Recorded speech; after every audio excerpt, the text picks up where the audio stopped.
एवं प्यारे मित्रों, आज हम लोग पढ़ेंगे वही झेलम युद्ध का दूसरा पार्ट। इसमें हम लोग आगे से पढ़ेंगे। इसके पहले हम लोग ये चीज़ें पढ़ चुके हैं अस्त्र शस्त्र तक।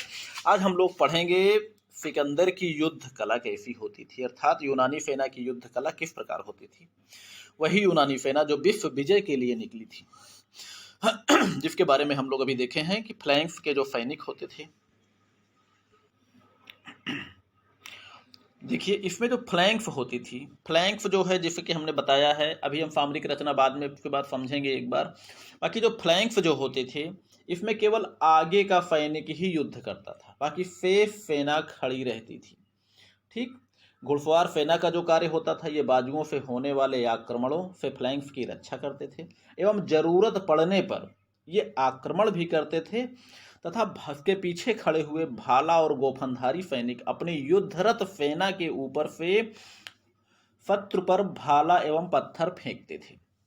ठीक है, चलिए, और यही कार्य धनुर्धारी सैनिक भी करते थे। आगे चूंकि फ्लैंक्स खड़े होते थे, अब पीछे जो है वो गोफनधारी और धनुर्धारी सैनिक खड़े होते थे, जो कि फ्लैंक्स के ऊपर से ही शत्रुओं पर फायर करते थे। ठीक, ये करते क्या थे, अपनी सेना के ऊपर से शत्रु पर बाणों की वर्षा करना। अब आप देख सकते हैं, सबसे पीछे जो खड़े युद्ध यंत्र होते थे, ये भी शत्रुओं पर बर्छों और पत्थरों की वर्षा करते थे। भाई, फ्लैंक से इस तरह खड़ा होता था, सामने इधर शत्रु हो जाता था, ये शत्रु हो गए, और इनके पीछे खड़े बगल बाएं बाएं ये जो है घुड़सवार हो गए। जरूरत पड़ी तो इनका यूज किया गया, नहीं तो मुख्य पैदल सैनिक फ्लैंक जो है युद्ध कर रही है। बाकी पीछे जो है ये बर्छेधारी गोफनधारी सैनिकों को खड़ा कर दिया जाता था। यहाँ पे ये अपने सैनिक फ्लैंक्स के ऊपर से ही फायर करते थे शत्रुओं पर। उनके पीछे धनुर्धारी सैनिक, ये भी फ्लैंक्स के ऊपर से तीरों को चलाते थे। सबसे पीछे जो है जो लगाए जाते थे युद्ध यंत्र, ये पत्थर और तीर जो है ये भी ऊपर से ही फेंकते थे। ठीक है, तो ये इस तरह जो है युद्ध होता था फ्लैंक्स का।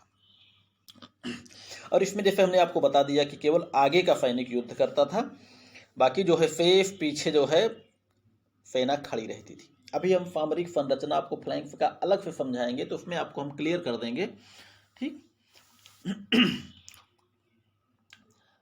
फ्लैंक्स में सामने का सैनिक तब तक युद्ध करता था जब तक या तो वह घायल हो जाता था या मारा जाता था, और जैसे ही घायल या मृत सैनिक जो है, कोई आगे का सैनिक कोई मारा जाता था या घायल हो जाता था, तो तुरंत उसके पीछे का सैनिक जो है उसके स्थान को तुरंत ले लेता था, यानी आगे जाकर वो खुद युद्ध करने लगता था। लेकिन जो भी युद्ध करते थे, केवल आगे का सैनिक ही युद्ध करता था।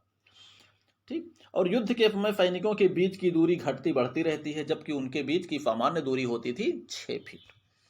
और युद्ध के समय प्रत्येक फाइल के आगे की आप देख सकते हैं 16 सैनिकों में खड़े होंगे। ये आगे का सैनिक युद्ध करता है, सैनिकों के उसके बाद जस्ट 5 सैनिकों का भाला जो है सामने शत्रु की ओर होगा, बाकी शेष सैनिकों का भाला आसमान की ओर सीधा खड़ा करके खड़े रहेंगे। ठीक, यह युद्ध अनवरत रूप से तब तक चलता रहता था जब तक कि युद्ध का निर्णय नहीं हो जाता था, या तो फ्लैंक्स समाप्त हो जाए, जो कि असंभव होता था। ज्यादातर जो है युद्ध में फ्लैंक्स को ही विजय मिलती थी, और विजय होने तक यह युद्ध इसी प्रकार चलता था, अर्थात आगे का सैनिक लड़ेगा, पीछे के सैनिक खड़े रहेंगे फ्लैंक्स के, बाकी पीछे उनके गोफनधारी धनुर्धारी युद्ध यंत्र वाले ये सब अपना जो है हथियार हमेशा बराबर चलाते रहेंगे शत्रुओं पर। दाएं बाएं घुड़सवार रहेंगे, जरूरत पड़ी थी उनका भी प्रयोग हुआ, लेकिन जो लगातार जो प्रयोग होता है वो सिर्फ होता है फ्लैंक्स में, वो भी जो है केवल आगे के सैनिकों का। बाकी पीछे के सैनिक तो आगे वाले के मरने के बाद ही उसका स्थान ग्रहण करके लड़ते थे, बाकी तब तक खड़े रहेंगे ये पीछे के सैनिक। ठीक, घुड़सवारों की जरूरत पड़ी या पूरक सेनाओं की जरूरत पड़ी तो इनसे छापामार आक्रमण भी कराया जाता था। अब देखिए, सिकंदर का परिचय थोड़ा सा हम लोग जान लेते हैं। सिकंदर कौन था? अपने समय का एक अजेय शासक था, जो कि कभी जीता नहीं जा सका। अंत में मनोबल गिरने के बाद भारत से वापस चला गया, ये बात दूसरी है। अगला है मैसिडोनिया का शासक फिलिप का पुत्र था, अरस्तु का शिष्य था सिकंदर। 16 वर्ष की आयु में विश्व विजय के लिए अभियान प्रारंभ कर दिया था, और बलिस्ता एवं कवटापुल्फ नामक युद्ध यंत्रों का निर्माण भी सिकंदर ने ही कराया था। झेलम या हाइडेफ पीज के संग्राम 226 ईसा पूर्व में पौरव से मुकाबला हुआ, और अपनी लाइफ में कभी कोई युद्ध पराजित नहीं हुआ, ऐसा माना जाता है। अगला है सिकंदर के सुधार, आगे हम लोग पढ़ेंगे। इसने सुधार क्या किया, फ्लैंक्स के फाइल में 16 के स्थान पर 8 सैनिकों को रखा। इसने देखा कि फाइल हमारी ख़त्म ही नहीं हो रही है, तो इसने क्या किया कि जैसे ये होती है फाइल, तो इसने आधा जो है फाइल की संख्या आधी करके जो बचे आधी हैं उनको इसमें फ्रंट पर लगा दिया, ऐसे यहाँ इनको हटा दिया इन सबको, अर्थात सैनिकों की गहराई को कम करके फ्रंट को बढ़ा दिया इसने, जिससे 4 फैलेनगार्कीज के स्थान पर 8 फैलेनगार्कीज हो गई। इससे हुआ क्या, गतिशीलता और फायर शक्ति में वृद्धि हुई। आक्रमण की तिर्यक पद्धति ये भी सिकंदर की ही देन थी। और सर्वप्रथम विभक्त होकर आगे बढ़ो और मिलकर लड़ो, ये सिद्धांत भी जो है सिकंदर का ही अपनाया हुआ था, यानी मार्च डिवाइडेड एंड फाइट यूनाइटेड। बच्चों हमने इसमें जो है इसको अंग्रेजी में लिखा था, लेकिन जो है थोड़ा सा कंप्यूटर मिस्टेक की वजह से ये जो है थोड़ा गलत छप गया है। तो इसका मतलब यही है, मार्च डिवाइडेड एंड फाइट यूनाइटेड, अर्थात विभक्त होकर आगे बढ़ो और मिलकर लड़ो, संयुक्त होकर लड़ो के सिद्धांत को इसने अपनाया था। बलिस्ता और कैटापुल्ट नामक युद्ध यंत्रों का निर्माण कराया, आपको बता चुके हैं। और इसके अतिरिक्त सेना के साथ इंजीनियर, सर्वेक्षक तथा इतिहासकारों को भी अपने साथ में रखा। भाई युद्ध यंत्र हैं, कोई गड़बड़ी हुई तो इंजीनियर साहब उसको ठीक करेंगे या नए युद्ध यंत्र का निर्माण करेंगे, सर्वेक्षक सर्वे करने वाले, इतिहासकार गौरव गाथा लिखने वाले। ठीक, आगे हम देख सकते हैं फिलिप के सुधार। फिलिप के सुधार यही है, अस्थायी सैनिकों का प्रारंभ इन्होंने ही किया था। फरिफा की लंबाई को इन्होंने घटाकर 13 फीट कर दिया था। अपने देशवासियों की राष्ट्रीय सेना का गठन फिलिप ने ही किया था। फिलिप कौन है बच्चों, सिकंदर के पिता, इन्हें कहा जाता है फिलिप द्वितीय। ठीक है, याद रखिएगा। मोर्चे की लंबाई को घटाकर गहराई को बढ़ाया इन्होंने, और अश्वारोही सेना को पैदल सेना की सुरक्षा के लिए, हालांकि इन चीज़ों की आपको जरूरत नहीं पड़ेगी, लेकिन आप लोग जानते रहिएगा, पूरक सेनाओं का गठन जो है इन्होंने ही किया था। ठीक, चलिए आगे हम लोग देखते हैं फ्लैंक्स के पतन के कारण। किन कारणों से फ्लैंक्स का पतन हुआ, जो कि अपने समय में एक अजेय सेना थी।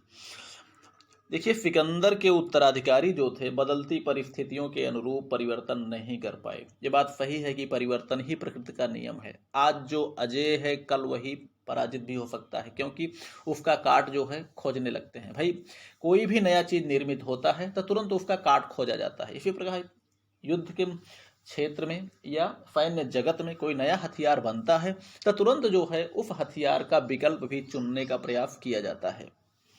ठीक, अब इसमें देख सकते हैं बाद में यूनानी सेना में भाड़े के सैनिकों का प्रयोग होने लगा। आप बताइए, किराए के सैनिकों में वो देशभक्ति और वो जज्बा नहीं होता, जिसके कारण आगे जो है उनका पतन हो गया। और भारी कवच के प्रयोग के कारण फ्लैंक्स में गतिशीलता का अभाव था, अर्थात जब कभी दौड़कर आक्रमण करने की बात होती थी तो वो फ्लैंक्स में नहीं होती थी। और समय के साथ यूनानियों में देश प्रेम एवं बलिदान की भावना में कमी आ गई, यौद्धिक चालों में भी कमी आ गई, क्योंकि जो जिस चीज को बनाता है वही उसके परिस्थिति के अनुसार उसमें परिवर्तन भी कर सकता है। फ्लैंक्स एक ठोस संरचना थी जो केवल समतल भूमि पर ही कार्य सकती थी, बिल्कुल जो है रथों की तरह। जैसे रथ जो होते थे वो केवल समतल भूमि पर ही कार्य कर सकते थे। पर्वतीय या ऊंची नीची भूमि पर कार्य करने की क्षमता उसमें नहीं थी। समय के अनुसार उसमें परिवर्तन नहीं किया जा सकता था, अर्थात इसमें लोच का अभाव था, लचीलापन नहीं था। ठोस संगठन होने के कारण फ्लैंक्स में समयानुसार परिवर्तन शीघ्रता से करना संभव नहीं था, अर्थात लोच का अभाव था। फ्लैंक्स के जितने सैनिक युद्ध करते थे उससे 15 गुना सैनिक खड़े रहते थे, अर्थात आगे का सैनिक ही लड़ता था, बाकी पीछे के 15 सैनिक खड़े रहते थे। अब इसको हम आपको सामरिक संगठन समझाने लगेंगे तो उसमें आपको बताएंगे कि सामरिक फैलाव में किस प्रकार कितने सैनिक खड़े होते थे। ठीक है मित्रों, तो उम्मीद करते हैं ये चैप्टर आपको यहाँ तक समझ में आ गया होगा। बाकी पढ़िए लिखिए, मस्त रहिए, खुश रहिए। आगे हम लोग पढ़ेंगे भारतीय युद्ध कला के बारे में, भारतीय सेना की युद्ध कला, अर्थात पोरस का सैन्य संगठन हम पढ़ेंगे, क्योंकि हमको झेलम का संग्राम पढ़ना है। और उसी के संदर्भ में हमको जो है मैसिडोनियन और जो है भारतीय सेनाओं के बारे में पढ़ना है कि दोनों में क्या अंतर था, कौन सी अच्छी सेना थी, कौन सी बढ़िया थी, कौन सी घटिया थी, ये चीज़ें हमको देखना है। ठीक है, चलिए तब तक आप लोग पढ़िए लिखिए, मस्त रहिए, खुश रहिए।